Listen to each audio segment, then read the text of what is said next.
thoughts, opinions, and general overall shade thrown on High at 9 News are those of the individual speakers and not those of High at 9 News, its audience, or its advertisers. The statements made do not constitute medical, legal, or financial advice, and for advice tailored to your specific situation, please consult with a licensed professional. Welcome to the High at 9 News Hour, where you will hear from cannabis industry experts and professionals from around the country talk about important topics while shining light on global issues and discussing cannabis as it relates to politics, regulation and reform, data and technology, science, research and medicine, family and parenting, art, celebrities and entertainment, fitness, sports, mental health and wellness, and plant-based medicines and entheogenics. Together, we are building a stronger community, fighting the stigma and creating change. With your host, Jason Beck, joined by special industry expert correspondents from around the country, and daily antics brought to you by cannabis.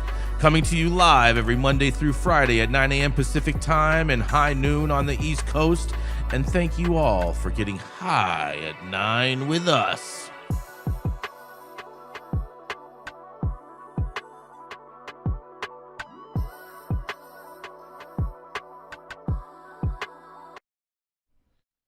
Yeah, good morning, you guys. It is Friday, February 13th. Friday the 13th, you guys. Let's go. Yes. Well, my name is Friday Jason. The 13th. My name is Where's Jason. Oh, right here. Yes. That would be me. Where's your hockey mask, dude? I'm not playing goalie right now. I'm playing, pretty much everything else right now. Playing offense. No defense, Jesse. Strictly offense right now. Well, yes. You're not a good Jason. It's also National Galentine's Day. Galentine's. Yep, Galentine's Day. Like woman gal or like gallon? Yeah. You don't know what Galentine's Day is? No. Galentine's Day. Hold on, I'm gonna pull it up so I don't screw this up because I know all the women will totally. So here, let's see. Galentine's Day. Galentine's Day. February 13th is Galentine's Day. It brings women together to celebrate each other every year, the day before Valentine's Day. Today, we honor our platonic soulmates and the bond between friendships formed that deserve celebration. Women all have that one friend who cheers on her female companions, and she is their best supporter, listener, and companion. No matter what, she has your back. She's the lady who celebrates ladies. Galentine's Day is the day that focuses on the power of those friendships. Galentine's Day. Sounds like a Karen holiday. Oh, man. I just call it maybe like the backstabbing holiday because we know, you know what I'm saying? Women can be vicious. You know what I'm saying? Easy. Just saying. It's true. You know what I mean? It's true. Women are vicious and women generally don't like other women. So I'm just saying. It is what it is. It's also National Tortellini Day. Go get them. Tortellinis are good. National No One Eats Alone Day. I wonder if that's because it's Galentine's Day too, because they're trying to be like, no girl left behind. Let's see what it says. Let's see. No one eats alone day. No One Eats Alone Day will be celebrated on February 13th. No One Eats Alone is a positive initiative from the nonprofit Beyond Differences aimed at creating a lunchtime of inclusion. Organized by students for students, middle schools across the nation look beyond differences and find ways to start conversations at lunchtime with everyone. No one eats alone. Oh, this is for middle schoolers. That's cute. I feel like it would be better if it was like for seniors. You know what I'm saying? That would make more sense to me if it was for seniors. Hey, man, half the cannabis industry acts like they're in middle school, so it's perfect. Fair. Good point. That's true. That is true, Jesse. That is very, very true. Interesting. And this is, you know what? It's also, last but not least, Jesse, it's also National Cheddar Day. All right. Today's the Bring day. me the cheddar. Today's the day to get that cheddar, you guys. I'm in. Let's go. Yes. What do you think, Dr. Mark? Are you all about the cheddar? Yeah, I love cheddar cheese. All right. Well, I was talking about I'm in that for money. Come on. I was talking about the money, Dr. Mark. And you're talking about the cheese.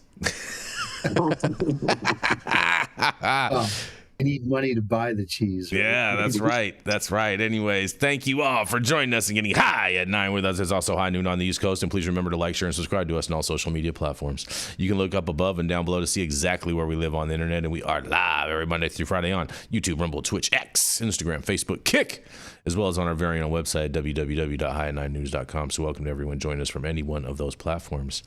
And I think I have some good news for you guys today. Because a Utah committee advances a bill to allow medical marijuana telehealth recommendations using the power of the internet to expand low THC products and expand low THC products in pharmacies.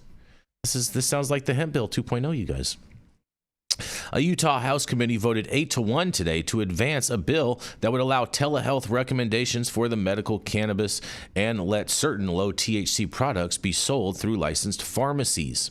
Utah House Bill 389, sponsored by State Representative Jennifer Daly Provost, a Democrat, was approved today by the House of Representatives Natural Resources, Agriculture, and Environment Committee on an 8-1 vote. Prior to its passage, lawmakers voted 8-0 to substitute the bill, with the new language being largely the same as it was before, with several technical changes. The measure will now be up for consideration by the full House.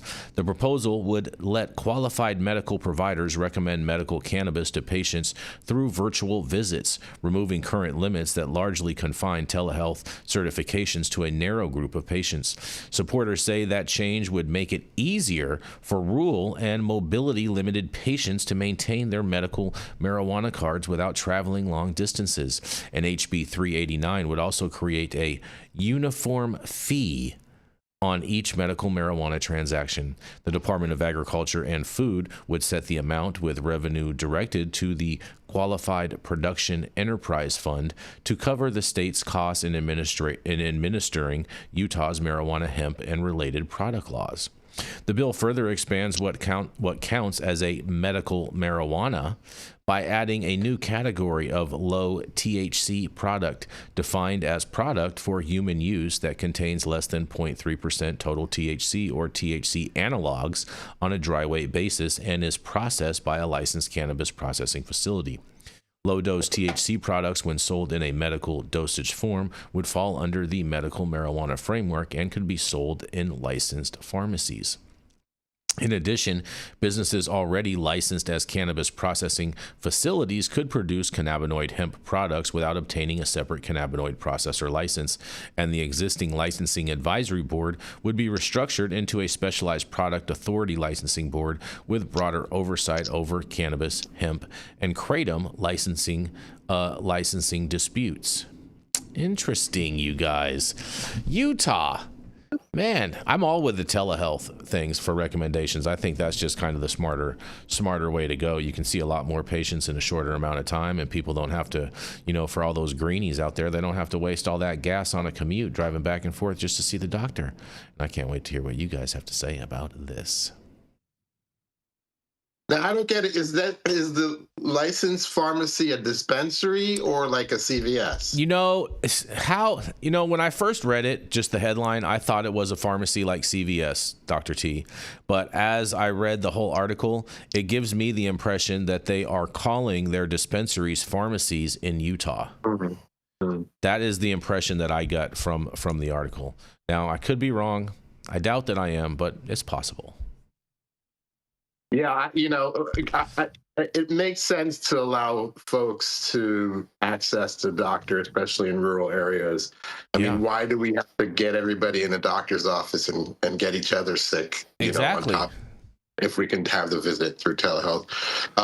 So that part is okay. I don't get the 0.3% on dry weight, so I'm trying to figure out that's the same language that comes out of the original Farm Bill, Dr. T. So basically what they're basically saying is that now these licensed cannabis producers can now produce hemp-derived products also, as long as they would be legal under the Farm Bill. That is the impression that I get out of this article.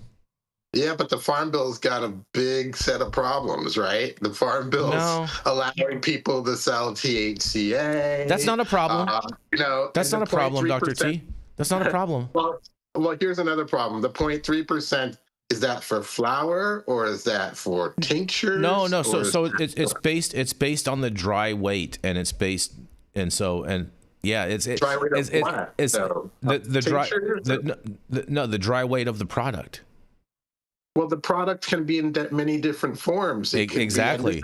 And that's why part of the loophole. It's not a loophole. It's not a loophole. It's a fantastically written bill that allows for a wide diversity of products to be sold under that auspice. Yeah, it creates a lot of confusion, lack of clarity. I think it's very clear. Very clear. Clear as day.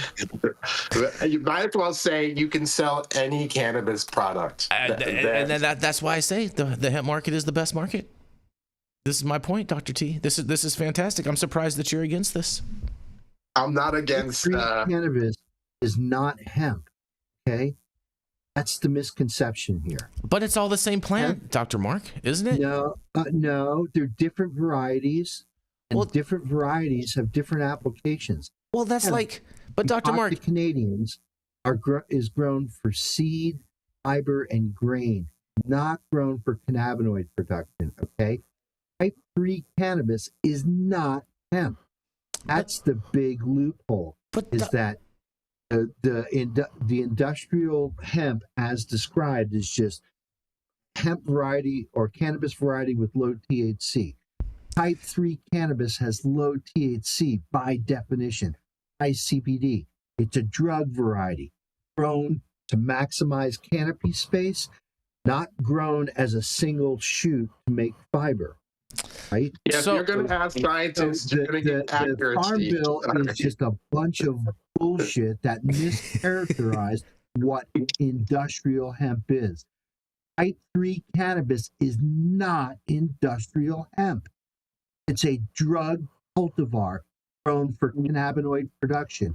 And to tell you that the furnaces burning in Washington, D.C. were not burning so bright when they signed the Farm Bill is they did not even contemplate a route to legally bring CBD to market, because CBD is the active ingredient of an FDA-approved drug called Epidiolex, right? Yep, that's right. You cannot put an active ingredient of an FDA-approved drug into food, feed, or cosmetic. That's correct. So the entire CBD industry is illegal. It's against federal law.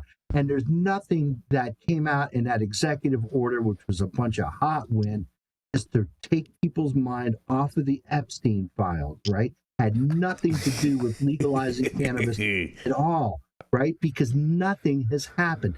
Zero, zilch, right? They're sending bullshit Barbie over to go yell at senators and congressmen. She's not working on this at all. Are you talking about the Barbs? Not working on this at all. Are you talking about the Barbs when you say that? Snow job. The executive order was a snow job. Oh, if you believe in it, I got a bridge in Brooklyn to sell you. I believe in it, and if it's the Brooklyn Bridge, I totally will buy it if it's at a discount. THCA, high THCA cannabis is marijuana. That's cannabis. There's I'm with you. High THCA hemp. Well, that's bullshit. Come on. Well, what I have to say about that, Dr. Mark, is that it's all the same plant. It's just like we're all human beings, right? But we all come in all different races and sizes. It's all the same plant because we've done the science to separate these into different varieties. It's not all the same. The Controlled Substances Act. Makeup changes with the different varieties. It's not all the same plant. And saying that is just. But Dr. Mark, the Controlled Substances Act labels it as cannabis sativa L, just like we would label all people as human beings. And yes, there's different races, different sizes. But there are subtypes of people. There are subtypes of cannabis. There's older people and younger people. They have different physiology. There's type 1 cannabis, there's fiber type or flower type cannabis, and then there's type 1, 2, or 3 based on the THC and CBD content. So yeah, there are different types of cannabis, but it's all cannabis sativa L. Yes. Yeah. See. Jesse, you want to opine on this for a second, Jesse, before we move on? I mean, this is a semantics argument. It kind of doesn't have really much to do with the story, but it is all the same plant from a genus and species point of view, and there are different flavors of that same plant depending on how you look at it. I've never heard of a hemp plant that's industrial fiber only, except for the ruderalis plant, which doesn't really apply to what we're talking about. The hemp that's grown in millions of acres in Canada today does not produce any cannabinoids, right? Produces seeds, oil, and fiber. Zero cannabinoids. Well, it probably produces some cannabinoids. Yeah, there's some for sure, and that's my point. It might not be a high content. It might not be more than 1%. Yeah. So again, you're just talking about a spectrum rather than something that is clearly divided, and that's the problem with this whole. When the plant puts its energy into seed production, it minimizes cannabinoid production, right? Cannabinoid production is made on female flowers, right? That's a different thing. Trying to attract. That's a different thing than what you said. This is a spectrum, and you're talking about timing of the plant and whether or not there's cannabinoids in the plant at certain times. Of course, a young plant has different cannabinoid levels than a mature plant. A plant that's going to seed has different cannabinoid levels than another plant. There's so much variation, and really we're talking about a spectrum. Again, that's the point. This is one plant with a spectrum of possibilities, and depending on where you select that in that spectrum, you can get a lot of different things. So thinking about it as clearly divided, type 1, 2, and 3 is probably the best that we can do as far as understanding the different chemical compositions, but it's still a spectrum. There are plants that are 4-to-1, there's plants that are 5-to-1, there's plants that are 20-to-1, there's plants that are 6-to-1, there's plants that are 3-to-1, there's plants that are 1-to-1, there's plants in our data we see clustering, so we'll see a lot more 20-to-1 than we will see 15-to-1. So there are some kind of no-go zones where, and it's the enzymatic activity, Well, we could breed for that though, right? So if I wanted to breed something that was specifically a 15-to-1, I could go for that and I could get there. You could, it probably would be very imperfect, like you'd try to get 15-to-1 and you'd get 20-to-1 a lot of times, or you'd get 11-to-1, sometimes. There's huge variability even in the plant, as you know, right? Yeah, I mean, I know a grower who focused on growing THCV plants for like 15 years, and she has a 4% THCV plant. So is it hard to grow? Yeah. Is she one of the only ones that has it? Yeah. But it exists, and it's, you know what I'm saying? It's like this plant does a lot of expression, and you can push it a lot of different ways depending on your breeding techniques. And so it's not just as simple as saying it's this or it's that. And I mean, this also doesn't really have much to do with the article, but well, unfortunately, isn't that what the regulation is requiring? That it's either this or that, right? Yeah, because the regulators are stupid, right? They don't know anything. For THC, and if it's above, it's that, and if it's below, it's this, right? Right, and we've talked about this a million times. The regulators have no idea what they're talking about. Yeah, it shows a lack of understanding of how plants work. Yeah. That whole 0.3% rule. Yeah, don't beat up the plants, just burn them. You know what I'm saying? That's what they like. You know what I mean? And on that, we're going to roll into our first commercial, and we are going to be right back.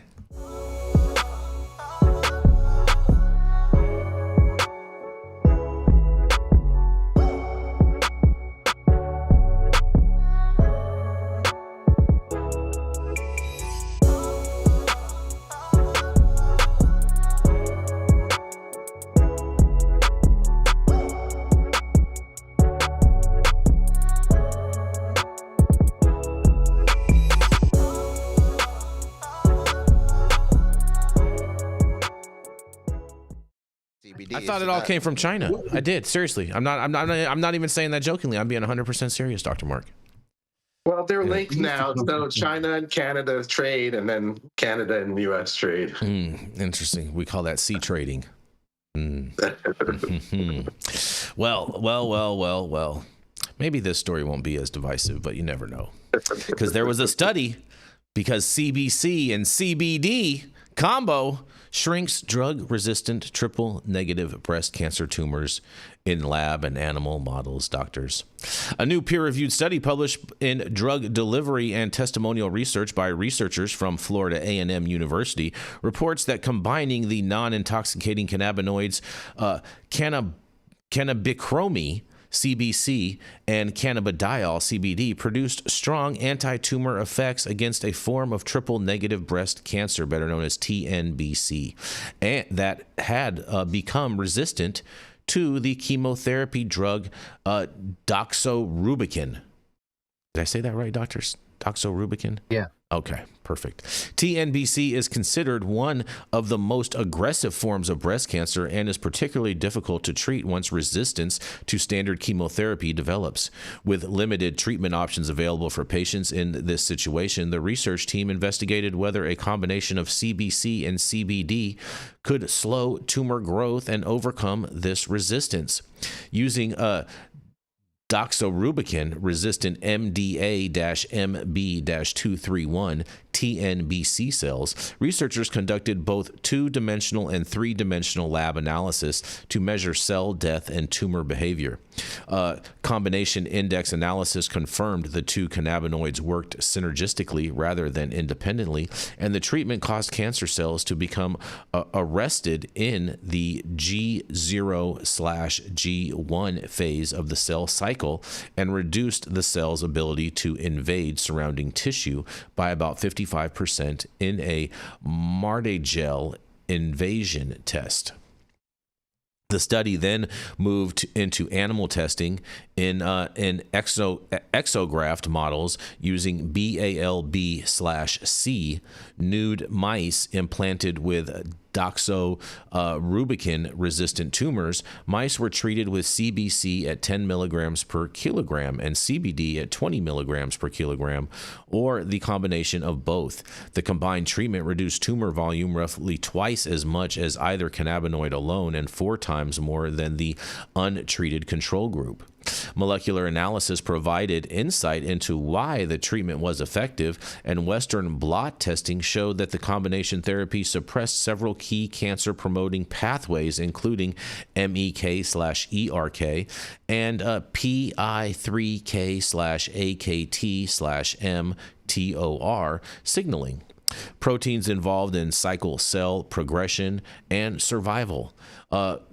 Clinician D1, CDK6, SOD2, and NF-KB were also significantly reduced. The researchers also examined how the cannabinoids behaved in the body, and pharmacoclinetic studies in rats supported by GastroPlus simulations showed that taking CBC and CBD together increased peak concentrations known as Cmax and overall exposure AUC without delaying absorption time. Modeling suggests the improvement was due to enhanced absorption in the gingium, indicating the cannabinoids may help improve each other's bioavailability when used together. According to the researchers, this is the first study to evaluate the combined effects of CBC and CBD against doxorubicin-resistant TNBC using lab, animal, and pharmacokinetic models together, and the findings suggest that pairing these cannabinoids may offer a new strategy for addressing chemotherapy resistance in one of the most difficult forms of breast cancer. And all I have to say is save the tatas. And what do you doctors have to say today? Well, yay. I'm like, yeah. We've been talking about multi-agent pharmacology and synergy for quite a while. Sounds like they're hearing us and they're finally deciding. So we knew already about 10 years ago at CPMC here in San Francisco, the scientists at CPMC discovered that CBD stopped angiogenesis and progression of tumors metastasis of tumor. So CBD had some anti-cancer properties because cancer is about overgrowth of cells, traveling of cells. Now they added CBC to CBD, and they're getting more than either alone. And so it's the synergy of the two. I mean, the plant's been telling us for a while that it's about multi-agent pharmacology, right? And we're finally listening to the plant. I think it's great news. Awesome. Dr. Mark, what do you think about all this, Dr. Mark? Oh, this is the work of Sandeep Adakanti at Texas or at Florida. A&M. Yep. I met Sandeep at CanMed this year. Nice. Yeah, doing super, really great stuff. He's got a lot of interesting projects. I know he's working on nanoemulsions too as well. But yeah, this combination, I get, is a demonstration again of the entourage, so-called entourage effect or ensemble effect. You know, so the activity of them by themselves doesn't add up to the activity of them when they're together. So yeah, it brings up all kinds of interesting possibilities.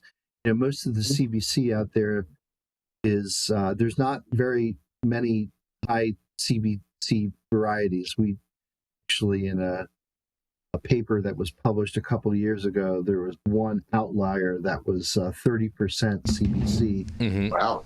From some strains that were found in Nepal. But I think what's really super interesting here is that CBC has two forms. It has a right-handed form and has a left-handed form.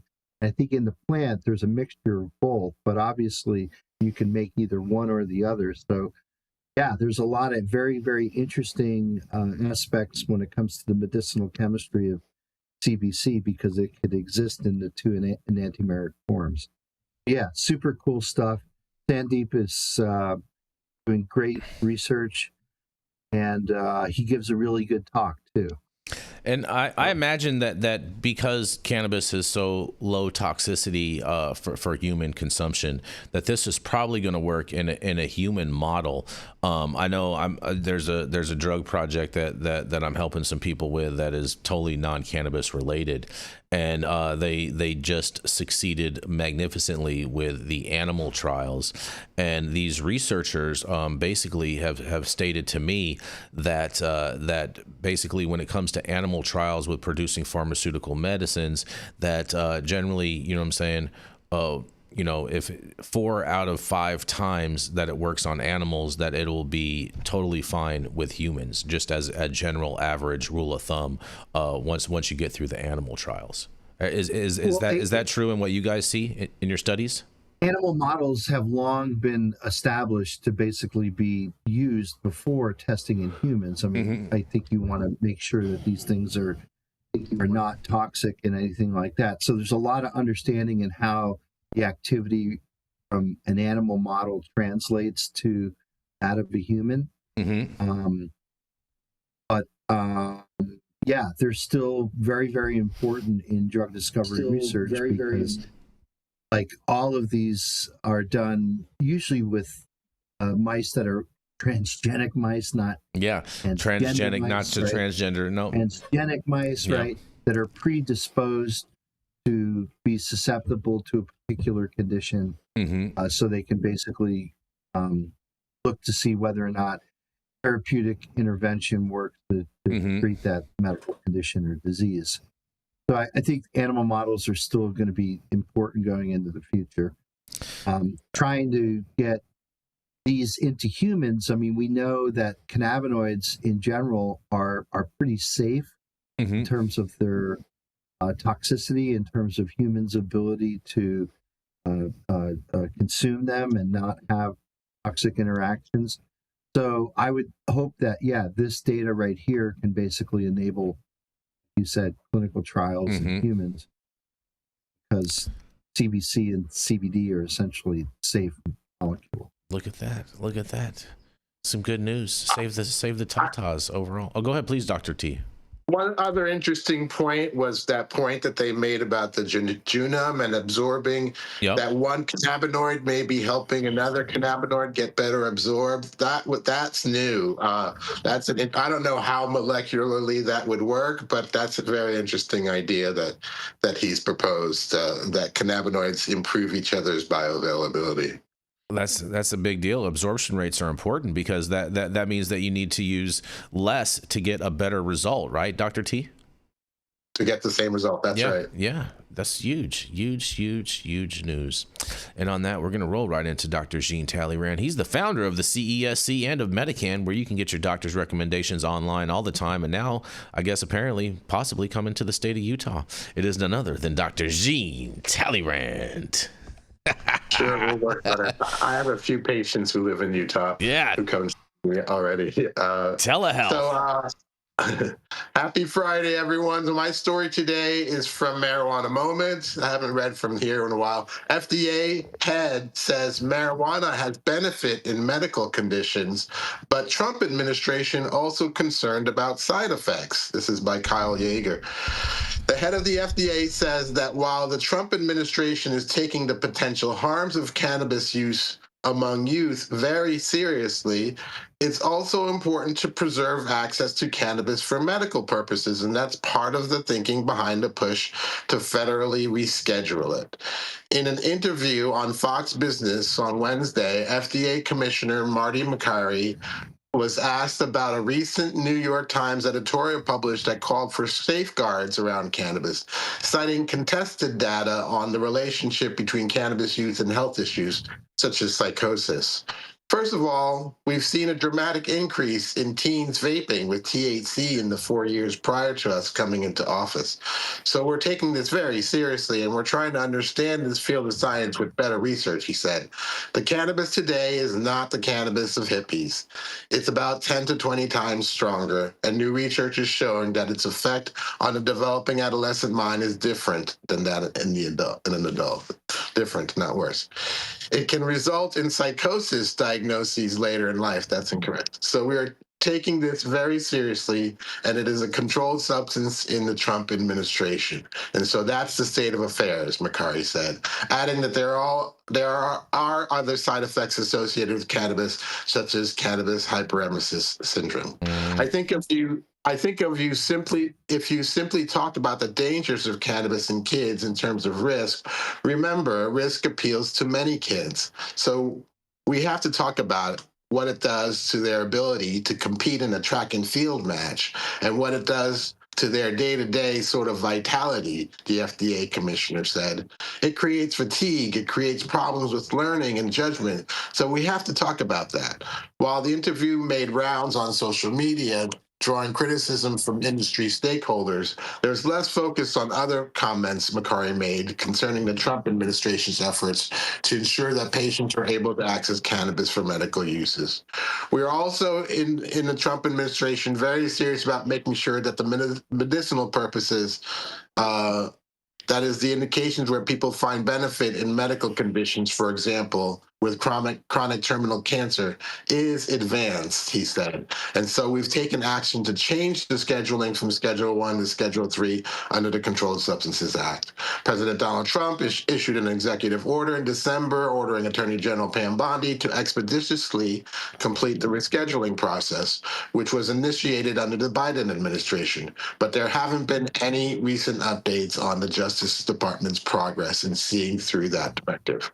Meanwhile, last month, the DEA said the cannabis rescheduling appeal process remains pending despite Trump's executive order. A recent Congressional Research Service report discussed how DOJ could, in theory, reject the president's directive or delay the process for restarting the scientific review into cannabis. Bondi separately missed a congressionally mandated deadline last month to issue guidelines for easing barriers in research to Schedule 1 substances such as marijuana and psychedelics. Last year, the FDA commissioner said Exploring the therapeutic potential of psychedelics such as psilocybin and ibogaine is a top priority for the Trump administration, especially when it comes to helping military veterans, people with trauma from being sent to fight unnecessary wars. Meanwhile, asked about the widespread availability of intoxicating cannabinoid products such as Delta-8 THC, McCary warned last year that the use of cannabinoids can lead to cardiac problems and psychosis. Associated with, not lead to. The headlines should really read, FDA and Trump administration send anti-cannabis message. Head of the FDA, Makari, is quoting misleading facts. Cannabis is not 10 to 20 times stronger than cannabis 30 to 50 years ago. Hash, a high-content concentrated resin, has been around for thousands of years. There is no proof that cannabis causes psychosis, heart disease, or stroke. There's only correlative data. Makari also noted an increase in vape pen use, but did not say there was an increase in problems with vape pen use. So it's clear that Trump is having to explain his Schedule III executive order instead of appealing to 70 to 80% of the population that approves medical cannabis. He's worried about a minority opinion. Higher wages, less jobs, and now no cannabis reform. Could this be another example of Trump not delivering on a promise? What do you think? Time to impeach?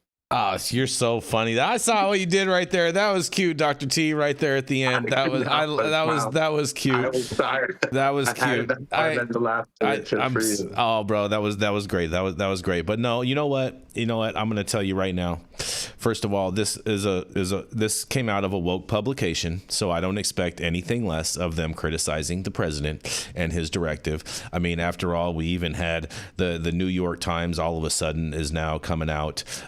There was a piece that we covered on Monday where they're saying, hey, you know what? No one's talking about the dangers of cannabis and this and this and that, when all before they've always been promoting cannabis use and da-da-da-da. And basically what's happening, Dr. T, it's a whole psyop that we're watching right before our eyes, because President Trump is taking the lead on cannabis. And so now all the people that were trying to make cannabis all so cool all before and everything are all like, oh, no, we can't. We have to make cannabis uncool.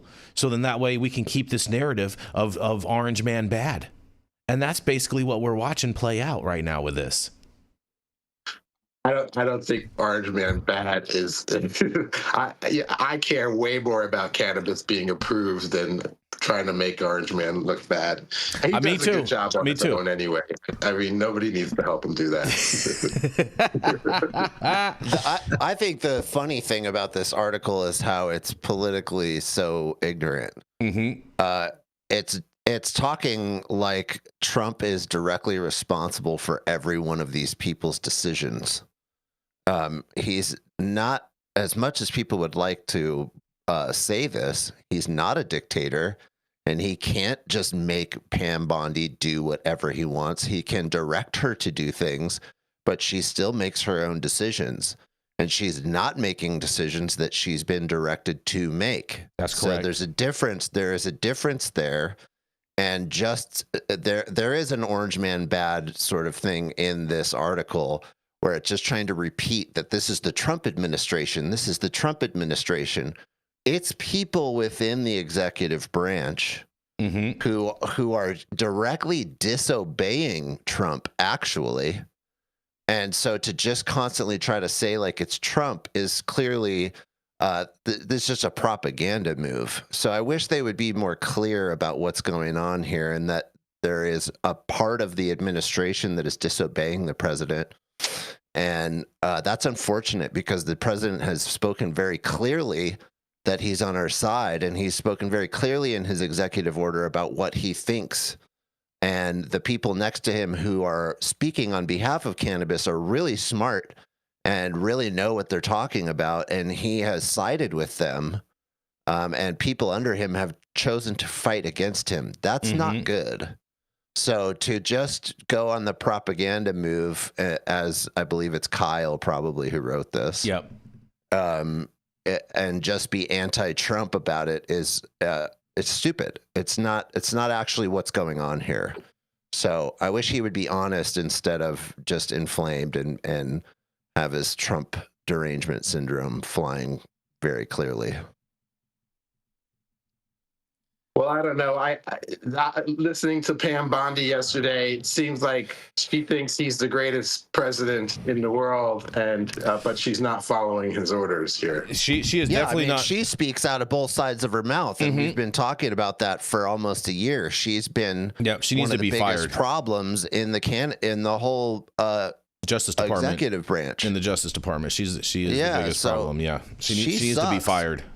Nobody likes her, and she is totally speaking out of both sides of her mouth. She's praising Trump on one side and disobeying him on other sides. So it doesn't make any sense. And clearly the way that she represented herself in front of Congress in the past week was ridiculous, to say the least. It definitely was. And nope, there's not anybody left or right who appreciates that or thinks that she's doing the right thing. Yep. So something's going on, and we need to see it shake out. Unfortunately, this is bureaucracy, and this is the way there are powers within the executive branch that are stronger than the president himself. And that's been the case for a very, very long time. And it's not easy to clean out, even if you think you're hiring the right people. Dr. Mark, any thoughts on this?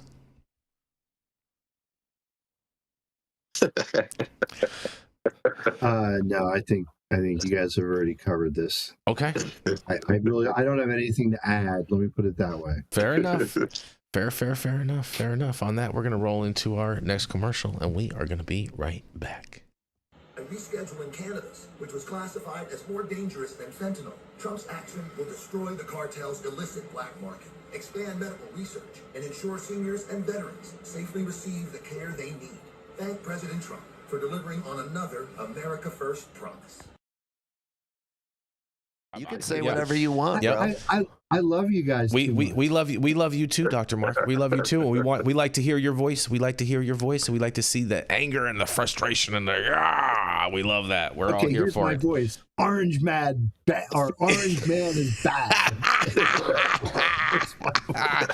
And on that, stop whatever you're doing. Make sure you smash that like button. I know we'll appreciate it. You'll appreciate it. And YouTube will appreciate it. Also, make sure you subscribe to the channel if you're not subscribed already. And all of the articles that we cover on today's show, you can read directly on our website at www.iodine-news.com.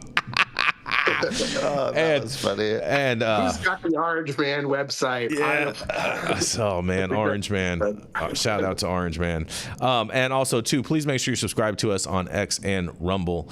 Those are the most stable platforms on the metaverse. Under President Trump, America is back. Trump's delivered the largest tax cut in history, putting more money in our pockets and restored America's economic dominance. Promises made, promises kept. Now it's time to fulfill another promise from President Trump and reschedule cannabis, which supports over 400,000 jobs and creates billions of dollars in economic growth. Reschedule cannabis and stack another win, Mr. President. America First Agriculture Action, Inc. is responsible for the contents of this advertising. Yes, and we are going to roll right into Dr. Mark Scialdone. He's a cannabis researcher, a cannabinoid discoverer, and he's right there in the great Green Mountain state of Vermont at St. Michael's College, not a university. It is none other than Dr. Mark Scialdone. Hey, how's everyone doing this week? Happy Friday, bro. Happy Friday, Dr. Mark. Happy Friday. Happy Galentine's Day. Yeah. Hope Valentine's Day includes cannabis tomorrow with your sweetheart or whoever you spend your Valentine's Day with. Just remember, Dr. Mark, that cannabis is a female. You know what I'm saying? So you know what I mean? That's if you're, right. If you're single, you can just take your cannabis out on a date with you. You know what I mean? Unless you're smoking seeds. Oh, smoking hemp, huh? And you could make love to her, right? Yeah. Don't get burned, right? Don't get burned. Okay, so anyway, today my story comes from the Missouri Independent, and it is entitled Missouri AG Sues St. Louis Smoke Shop for Selling Intoxicating THC Candy Bars. Missouri Attorney General Catherine Hanaway argues that the intoxicating look-alike candy is deceptive and violates state consumer protection laws. The Missouri Attorney General, Catherine Hanaway, is suing a St. Louis smoke shop for allegedly violating state consumer protection laws by selling highly potent THC edibles and wrappers that mimic popular candy. It's the state attorney general's first lawsuit against a company selling intoxicating hemp products. Intoxicating hemp products, give me a break. After nearly 2 years of investigating and more than 20 companies for potentially violating laws against deceptive labeling and unfair business practices. Pressure STL, located just south of downtown St. Louis, sells a look-alike package to Skittles, where a piece of candy contains 20 milligrams of THC. Wow, 20 milligrams in one little Skittle, that's a lot, right? Yeah. Pressure's online stores offers Kit Kats and Snicker bars with 1,000 milligrams of THC per bar. Oh yeah, that's a hemp product, folks. Which the lawsuit argues is extremely high dosage for an adult or child. Didn't they get rid of 1,000 milligram dose bars in California, right? They right? did. The Kiva bar. Yeah. Right? Although there's a small section of the population that does dose at 100 to 200 milligrams per This dose. is 1,000 milligrams, John. Right. That was like the Kiva knockout bar, right?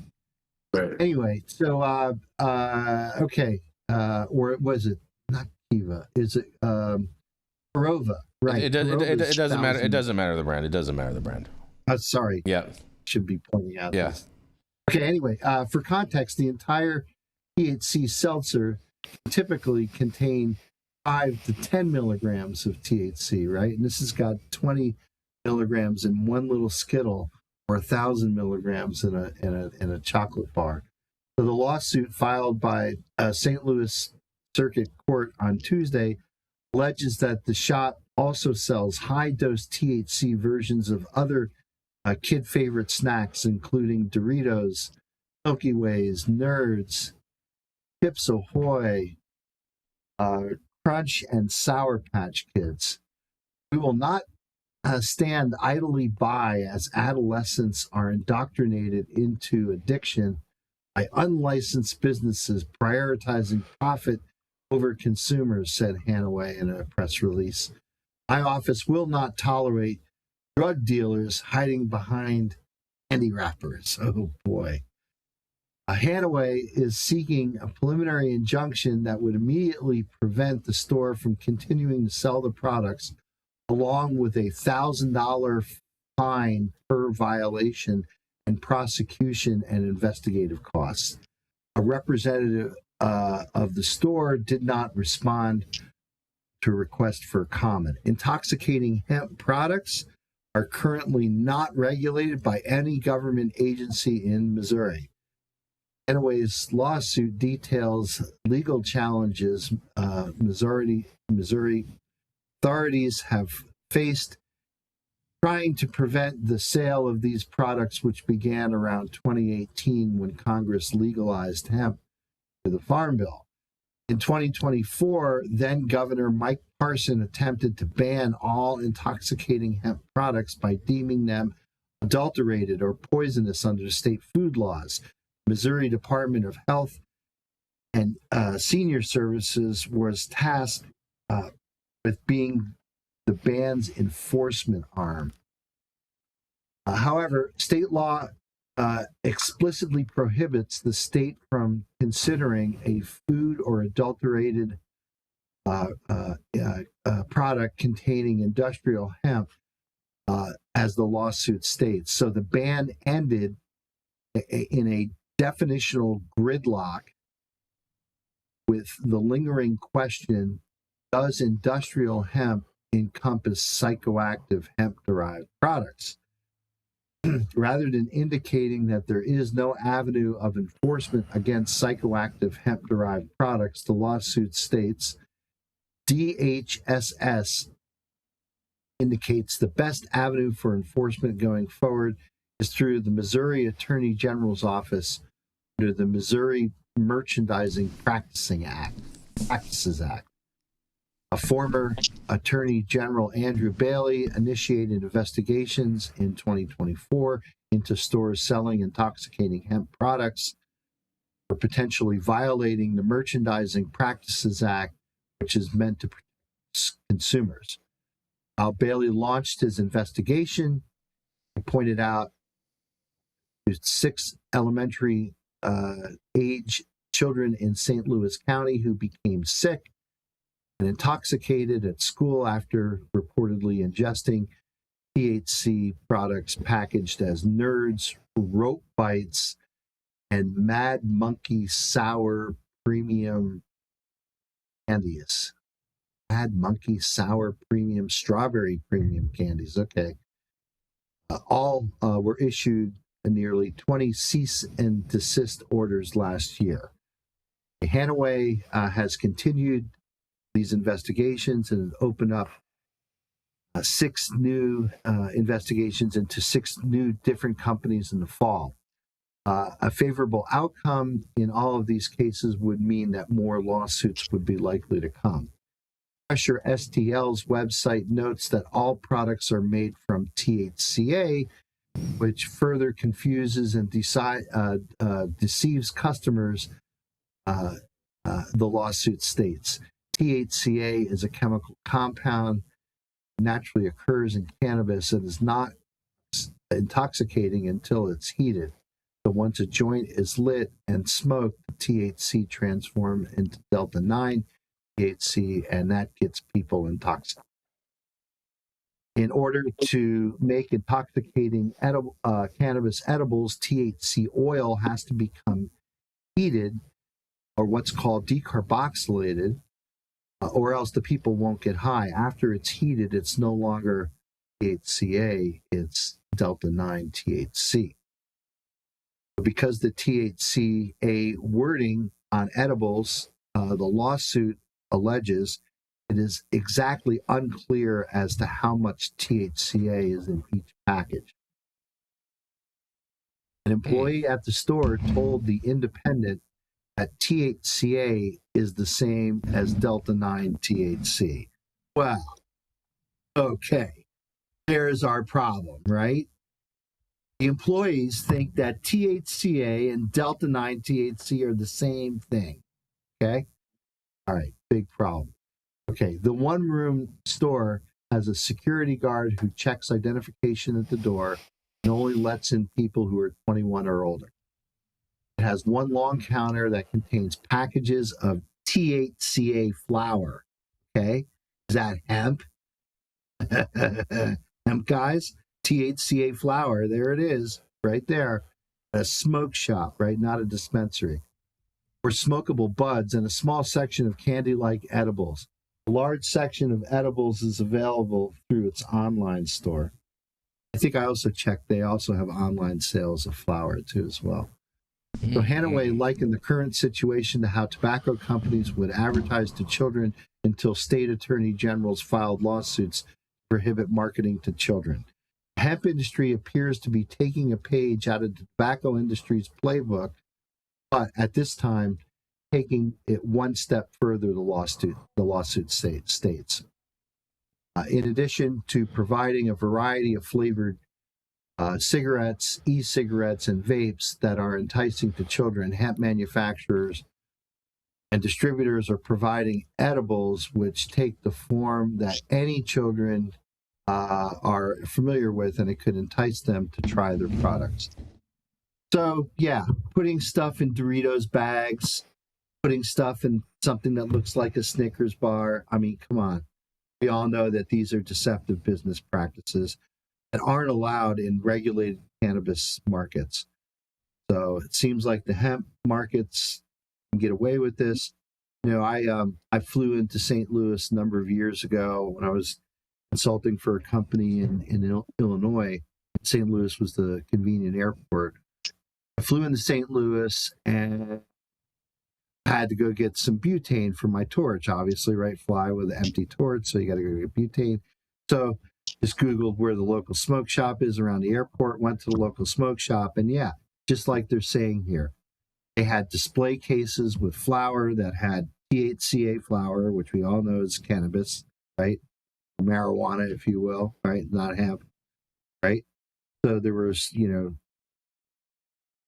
all kinds of edibles in there. When you put THCA, which is from the cannabis plant, into an edible, and it's not going to survive the cook of a gummy or the baking of a brownie, so all that stuff is going to be decarboxylated. So what's in the actual product is delta 9 THC, just like the article says, not THCA. So I don't know. This again says that there's they put this one place on notice by filing a lawsuit. There's probably 10 other places in St. Louis that are selling these things. So I don't know. I mean, how do you snuff this out? I don't know. Well, but Dr. Mark, I don't even know if they have the legal authority to snuff it out. Yeah, they can. No, because they can create rules. If they're brownies and their gummies, they're going to have delta 9 greater than 0.3%. I agree with all that. The whole loophole. I agree with all that, but one of the things you stated in this article, Dr. Mark, is the fact that Missouri does not have a set of regulations as opposed to what this and that. So therefore, the default regulation becomes the Farm Bill. Well, no, Missouri's got medical cannabis. I understand that. But if they don't have a hemp regulation separate of a medical cannabis regulation, then they don't. Then they default to the Farm Bill. I don't know. You go and test all the products in that smoke shop, you're going to find they're all coming from type 1 cannabis, right? In fact, you don't use THCA in edibles. You use THC distillate. In fact, I only use THCV in distillate. The THC distillate that they're using in there is probably from chemical conversion of CBD because it's a whole lot cheaper. Mm-hmm. But let's face it, this is just another story in one of the flyover states, right? That basically shows that there are two separate markets here, right? There's the regulated cannabis market where you need to get license and you need to have FBI background checks and need to be under seed to sale tracking, over onerous regulation, which again I don't agree with all that. But you have these hemp players who are basically putting stuff in Snickers packaging and Doritos packaging, and ultimately this stuff has got delta 9 in it, so it should be part of the regulated system there. You can't have a regulated cannabis system and have these stores coexist, right? Mm-hmm. So I think the lawsuit possibly is, again, the state attorney general saying, look, we have a regulated cannabis market, right? Medicinal market, right? You can grow and sell cannabis. You could do it in the regulatory aspects of that market. Yes. Is it federally illegal? Yeah. Someone's pointing at this out in the chat. It's all federally illegal. But within a state, right, if you're operating within the confines of a state-regulated cannabis market, yeah, that's where edibles are sold and, tested. It'd be interesting, again, like, what do they say on these packages, So they say it's THCA in there when we all know that, in a gummy, it's going to be THC. And do they actually provide third-party testing results for these products? Who knows? Not required in the hemp. Yeah.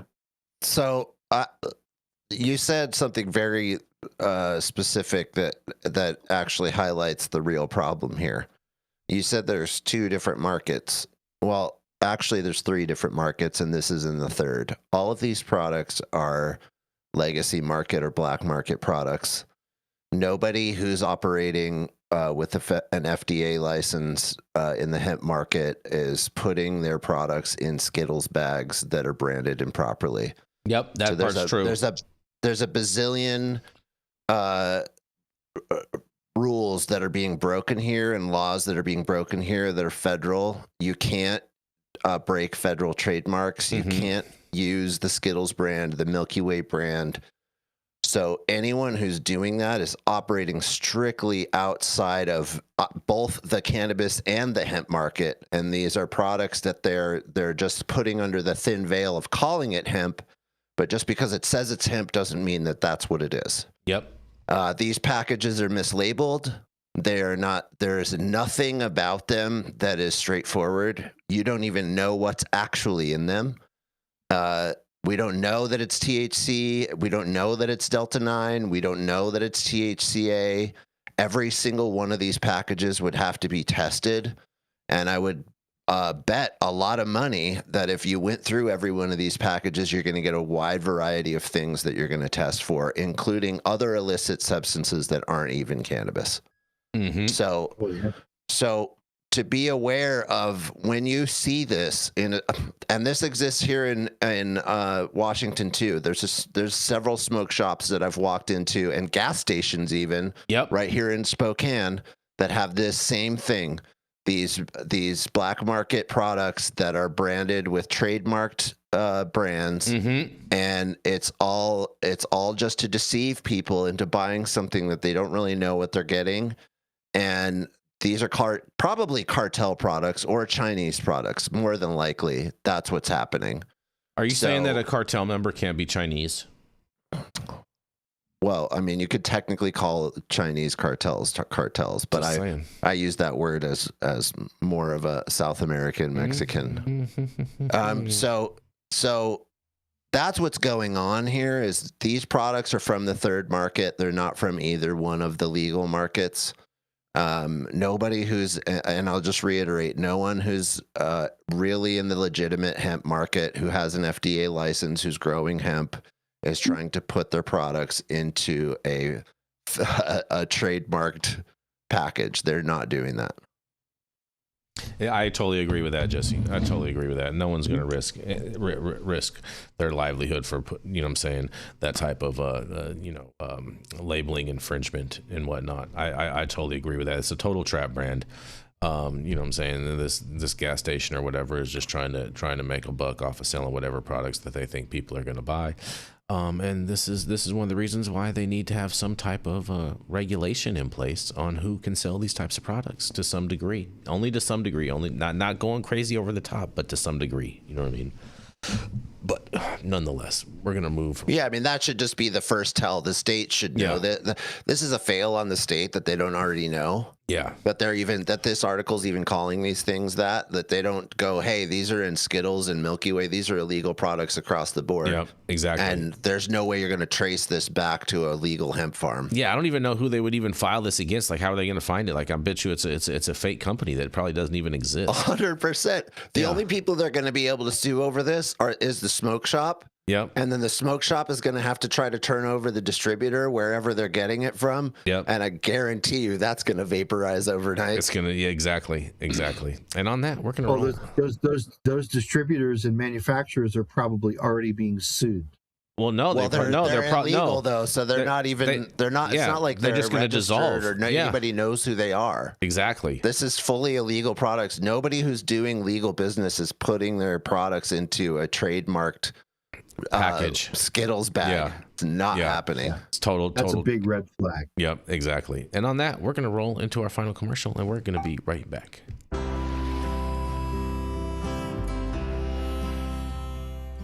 Oh man, your knees still bothering you, man? Yeah, my left one, you know? But I'll tell you what, I've been using this new CBD cream, and it works like a miracle. CBDs? I done heard about them CBDs. I was out there on them Twitters the other day, and I heard they get you high as a kite. Well, not this stuff. This stuff is tested. Every batch, all the way through, pharmaceutical grade, and in a GMP certified facility. So you know you're not going to have to worry about flying high. GMP certified? I might have to try some of this out. Where I'm even find this? You go directly to aimhighhemp.com and they will ship it to your door right away. Test it. It's not a name, it's a promise. Yes. And we're going to keep this train rolling. We're going to roll right into Mr. Jesse Barney. He's the founder of Barney Design that can take your brands to the highest plateau, and he promises never to brand your brand as a product that already has a patent and a trademark on its logo. It is none other than Mr. Jesse Barney. No, I would never. Trademark infringement is a real thing. Yes. And unfortunately, those brands exist in this very smoky place where they're very few and far between and hard to send cease and desist to. Mm-hmm. Where do you send it? Yep. I have a really cool article this morning. It's some more of the advancement of Ibogaine, which has been a story that we've been tracking for quite some time. It's been a pleasure to constantly touch base with this and see it march around and get things done. This time, bipartisan Oregon bill would allow physician-supervised Ibogaine treatment. This is really important, you guys. A bipartisan group of Oregon lawmakers are working to pass legislation that would allow licensed physicians to provide Ibogaine to patients diagnosed with certain mental health and substance use disorders.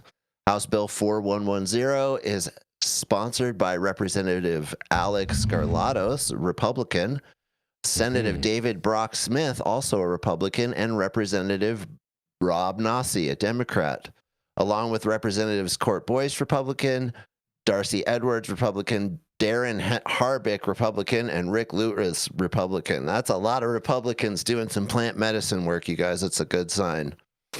The proposal, which was filed on February 2nd with a public hearing held on the February 10th in the House Behavioral Health Committee, would create a legal pathway for an attending physician to provide Ibogaine to a patient for the treatment of post-traumatic stress disorder, major depressive disorder, anxiety disorders, or substance use disorder. The committee has scheduled a work session and potential vote for this afternoon. Under the bill, only patients who are at least 18 years old would qualify.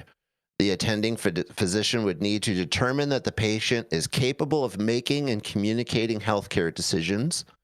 Treatment would be required to occur in a controlled setting with a healthcare provider on site who has experience managing cardiac complications, which is very important, as we've gone over in this show, and it cannot be reiterated enough.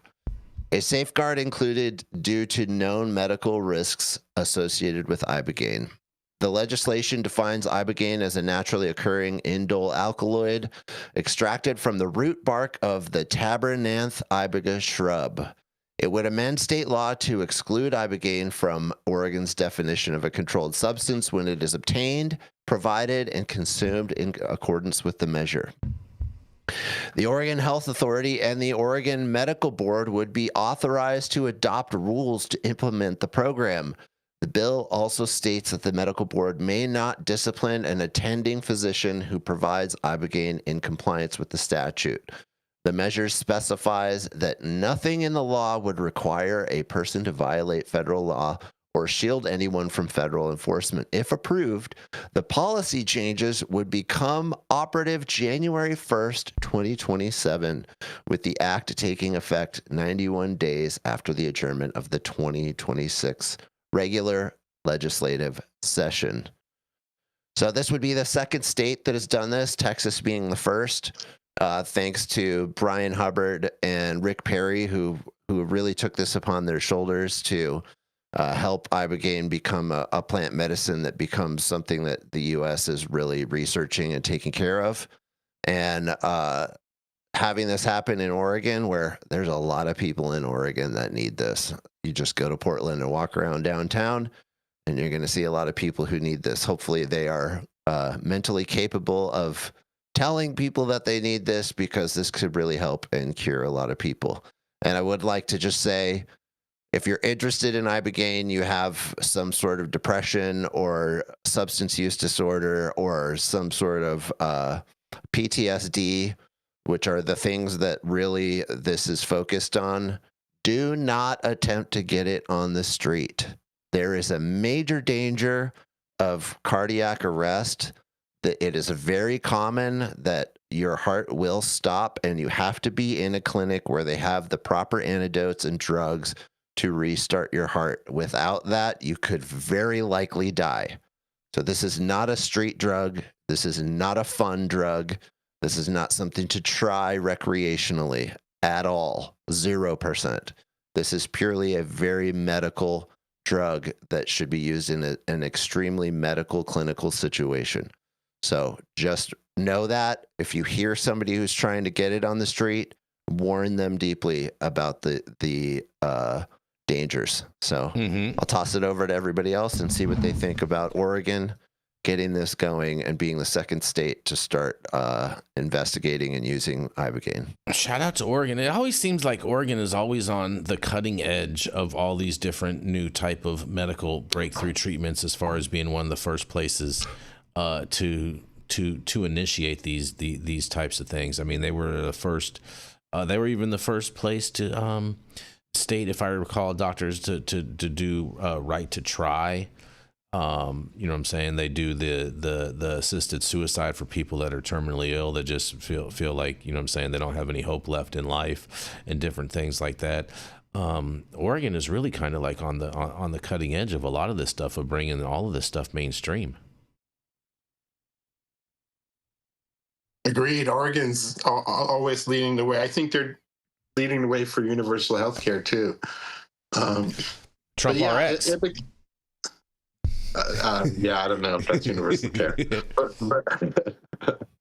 But yeah, Ibogaine is an interesting shrub. Yeah, I don't know what sort of work they've done on dosage and measuring the active dosage of the plant. You know, it seems that there's one chemical that they're really looking for, so that makes it simpler than cannabis, which, as we know, has multiple cannabinoids doing multiple things. But great that there's progress here. Have you ever administered Ibogaine to any patient before, Dr. T or Dr. Mark? No, I've read on it, but I haven't given it to anyone now. Interesting. What about you, Dr. Mark? Have you ever had Ibogaine in a lab, done any studies with? I'm not a doctor. I have a PhD in chemistry. I'm not a medical doctor. Yeah, that's why I switched it to, you know what I'm saying, you ever had it in a test tube or a little petri dish or anything? Tried playing with it, seeing what it does? Nope. Oh, interesting. Okay. All right. Ibogaine, I mean, it's a big deal, and apparently it's helping a lot of people with PTSD and other things. And it is a plant-based medicine, but it's nothing to play around with, that's for sure. Yeah, they use it in Europe for substance use disorder. I think it's helpful. Do they? Do you know what substances they use that for, Dr. T? Well, probably most of them, but the opiates are usually the ones that are bringing people down. And alcohol. And cocaine. Anybody who has a substance use disorder of any kind, it has very close to 100% effective rate. So if you have a problem with substances and you're addicted, and you use Ibogaine in the right situation, like we're talking about in a clinical situation, you are very nearly guaranteed to be cured of it. Wow. Yeah. It's really cool. It's one of the coolest plant medicines we have in our pocket. So seeing this start to be used by the states and that they're understanding it. And again, this is all thanks to Brian Hubbard and Rick Perry, who really marched to make that happen in Texas. And now it's starting to trickle into other states, which is great. This is fascinating stuff. I mean, Jesse, what does it take to get certified to be able to administer Ibogaine? Is there like some YouTube video you have to watch? No, I mean, Dr. T would know better, but Dr. T like that one. I would think I would think that any doctor that can administer any serious therapy with drugs would be able to do this, and that if you understand the drugs, I forget the names of the drugs that restart your heart that they have to use if you have a cardiac arrest with Ibogaine, but you have to have that too, and so you have to be in a situation where those things can be monitored and administered. Dr. T, you would know better what those are. Yeah, you don't usually want to prescribe or administer anything that's not FDA approved. So you may be monitoring somebody that's using it on their own, but you wouldn't be writing a prescription for it. It's not yet FDA approved. Right, but in the case of this, Oregon, if you were in the state of Oregon and you were a doctor, you would be able to administer it. I think it's saying that they would be allowed to administer it. They would be allowed to administer the treatment in a controlled setting with, the physician would be able to administer the treatment. Yeah. So I'm guessing that Oregon's made some descriptions of how to prepare it, what the active ingredient is, how to dose it, all of that needs to be clarified. Yeah, I think that's coming from, there's a couple of clinics in Mexico who've been doing this for a long time. One of them is Beyond, which I think is Beond. It's spelled wrong. It's a weird brand. It's hard for me to remember, but Beyond is the place that is the most well-known clinic in the world. So the knowledge really comes from there, and now Texas has also solidified what they're doing. So I think this knowledge is just passing directly straight across. Shout out to Ibogaine, shout out to plants overall. And we're going to keep this train rolling right into our final story of the day and right into Jesse's home state of Washington, because the Washington House overwhelmingly passes a bill allowing terminal patients to use medical marijuana in care facilities, you guys. I think this is good news, doctors. The Washington House of Representatives has approved legislation requiring certain healthcare facilities to allow terminally ill patients to use medical cannabis, passing the measure by a decisive 89-6 vote. The bill, House Bill 2152, previously advanced through the House Health Care and Wellness Committee earlier in this session, sponsored by State Representative Shelley Kolba, a Democrat, and Skylar Rude, a Republican.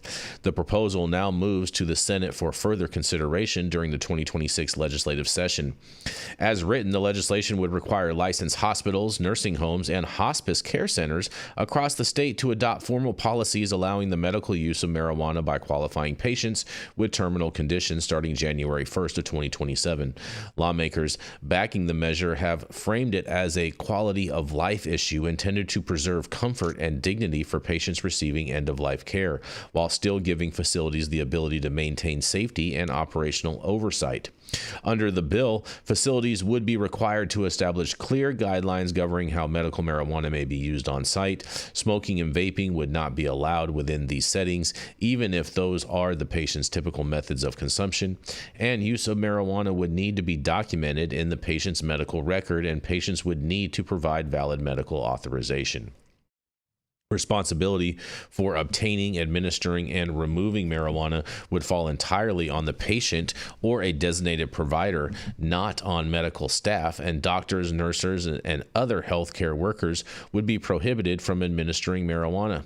Sharing marijuana between patients or visitors would also be banned, and any remaining marijuana would need to be removed upon discharge or disposal of as medical waste if removal is not possible. The bill also includes liability protections for facilities. Healthcare providers would not risk losing their licenses for noncompliance, and facilities would be allowed to temporarily suspend the policy if federal authorities were to take enforcement action.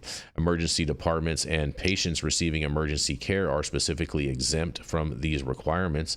And with strong bipartisan support demonstrated in the House vote, the measure now heads to the Senate, where lawmakers will decide whether Washington becomes one of the first states to explicitly require healthcare facilities to accommodate medical marijuana use for terminally ill patients. And look at that, doctors. We ended the day on a great story, and I can't wait to hear what you guys have to say about this. I think this is a big win for Washington. I think more states need to adopt similar policies like this, and I really like how they created a carve out for our medical professionals, so then they don't have to take on any of the legal liability of allowing a Schedule 1 or consuming a Schedule 1 substance on federal property. What do you have to say about this? Baby steps. In Israel, in hospitals, they allow you to take a volcano out and vaporize the flower. So we're still trying to catch up to Israel, but the great thanks, Washington, for taking the next step. It is a huge step in the right direction, I feel like, Dr. T. Although they're not allowing for vaping or for smoking, which I wish they would. I wish they'd have like a designated green room or something that they just put them in with a charcoal filter or something and, call it a day. But, can you imagine just rolling in beds, everybody sitting in a circle, smoking on their own little, smoky? I can't imagine if you've got good ventilation. Absolutely. I think the community that it would bring people together to share activity as well as the relief would be a great thing. Don't hospitals already have negative pressure so that the rooms automatically, no air can go outside of the room into the hallway? I think that's on special floors. It's not very efficient because the doors are usually open. Well, that's what I'm saying. Don't they have negative pressure so that the pressure is always pushing into the room, so air can't actually push out? I don't think so. You mean that air that comes down very hard? Or? I think that's only in certain floors or within certain rooms, Jesse. I don't think that's in all hospitals throughout the entire facility. I thought hospitals were kind of mandated to have that negative pressure so that diseases couldn't just spread throughout. Diseases spread a lot in hospitals. Yeah. So whatever they spread anyways. Yeah. Yeah. What? Any thoughts on this, Dr. Mark? I know it's not Vermont, but it's a green state. Air handling in hospitals is super important. Like what Jesse was saying, to make sure that you're not bringing pathogens into where you have people who have compromised immune systems. So yeah, they usually have HEPA filtration, and they're usually pretty careful about the makeup air that comes in to a hospital setting. Now that is to say that hospital-acquired infections is a big problem in hospitals. So I think they just try to do whatever they possibly can to minimize contamination and opportunity for infections. Because where you have, people that are undergoing either surgery, you're under the knife, or just getting IVs put into you. If you have pathogens or things in that environment, that could be very, very problematic. So yeah, it's really good to have very, very good air handling systems. Now that said, I thought what they were doing in Israel, John, is just specifically using the what do they call that thing? That big pillow. The volcano. You're talking about the volcano, right? The volcano. Yeah. Right. They're just using a volcano and vaporizing the cannabis and not smoking cannabis. Yeah, that's my understanding. They get the same effects using something like a volcano vaporizer versus smoking. Most people say no, it's different. Although the difference is fine for many people. I don't like volcanoes or vaporizing flower overall. Personally, I don't. It makes me totally useless. It's like all of a sudden I had 1,000 milligram edible, probably in a Skittles package too, Dr. Mark. But it makes me totally useless. I might as well just be sitting there drooling on myself. Wow, and you smoke a lot. Yeah. Yeah, I can smoke all day, no problem. The best weed in the world, you know what I mean? But vaporizing, I become totally useless, lethargic. I'm totally not my style at all whatsoever. Yeah, that's for you, and you're a user, so I think it's different for someone who's not a user. Mm-hmm. Maybe vaporization through a volcano would get them the right dose of cannabinoids. I don't know. Yeah. Well, I think it has something to do with his metabolism or something, because I usually hear the opposite, that the vaporizer is not strong enough. So to hear it's stronger, quote unquote stronger, more psychoactive or intoxicating is interesting. Yeah. It's not the first time I've heard it, but it's always interesting to me when I hear it. It's not a common. Yeah, well, I mean, I am the anomaly factor in a lot of things, Dr. T. So I get it. You know what I mean? And Jason, don't edibles also affect you differently? Yeah, edibles affect me the same way. It's the same way. Edibles affect me the same way. With stronger. Yeah, it's like, oh my god, I might as well. Why am I doing this? Oh my god, why did I do that? Oh my god, I might as well just fall asleep. Yeah, totally. And when you're smoking type 2 or type 3 or type 1? Whatever is the best weed in the world. Oh, he's smoking type 1. You know he is, Dr. T. Yeah, it's a no mid zone over here. Jason only smokes the best OG there is. Yeah, that's it.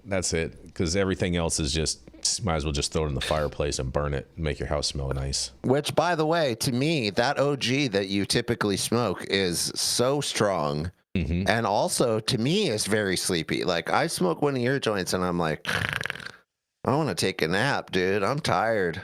This has got me. That's interesting. A lot of CBN in there. Well, it's interesting because Jesse is a ginger and he's supposed to have a high tolerance to everything. That weed is strong, dude. It is strong. It's a different beast, dude. Yeah.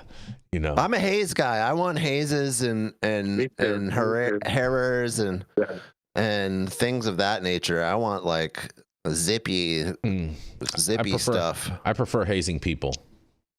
Yeah.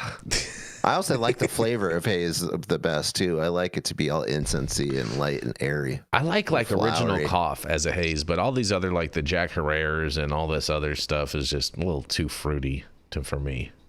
Yeah, well, if you're getting a fruity Jack Herrera, you're getting the wrong Jack Herrera. The Jack Herrera is closer to more high terpenoline. I classify that all as fruity stuff. It's not fruity. Yeah, it's more like Windex and flowers to me. It's more like fruity. It's okay. But if I am gonna smoke an OG, I want some RBK for sure. You guys aren't getting what I'm saying, but it's from our boy Ricky. Mm-hmm. I know what you're saying, dude. I'm avoiding it. Oh, that was fun. Shout out to Washington. This is great news for everybody, and it says they're supposed to have it in place by January 1st of 2027. So hopefully the people that would benefit from this can be around long enough to benefit from it. You know what I'm saying? Hey, once in a while Washington does do something right. It gives people something to live for. You know what I mean? I'm with occasionally. Yes, and on that, thank you all for joining us and getting high at 9 with us every Monday through Friday at 9 a.m. Pacific and high noon on the East Coast. And big shout out to our audience and supporters for tuning in daily and listening to the insanity that is the developing cannabis industry. Huge thank you to Catalyst Cannabis for helping us keep the lights on, and thank you to our correspondents for being absolutely amazing. And thank you to Cannabis Sativa L for giving us a reason to do this every day. Thank you to Cloud Media partners Elias and Gabriel. They're somewhere in the metaverse. And thank you all for tuning in and getting high at 9 with us. We are America's #1 daily cannabis news show. Patented and trademarked.